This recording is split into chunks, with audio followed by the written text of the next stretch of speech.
I saw the first movie in 1977 when I was a 20-year-old drama student, and if you told me then that 42 years later I'd be in the final Star Wars movie, I would have thought that you were certifiably nuts.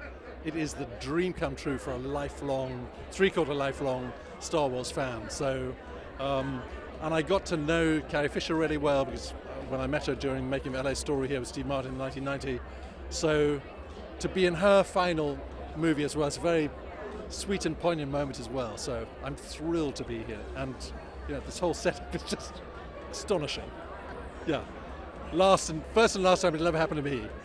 I know many people have written great theses on it and everything, but what George Lucas said way back 40 years ago is that yes, it may be set in space, but essentially is about families, friendship and loyalty. So those are universal things, and just the sort of cliffhanger edge nature of how the story progresses every time is, it's like Saturday morning serial movies that I saw when I was a kid, that of course people don't know even of the existence of that anymore, but every episode ends on a cliffhanger. You think, what's going to happen next? So that's, it absolutely fulfills the DNA spirit of that.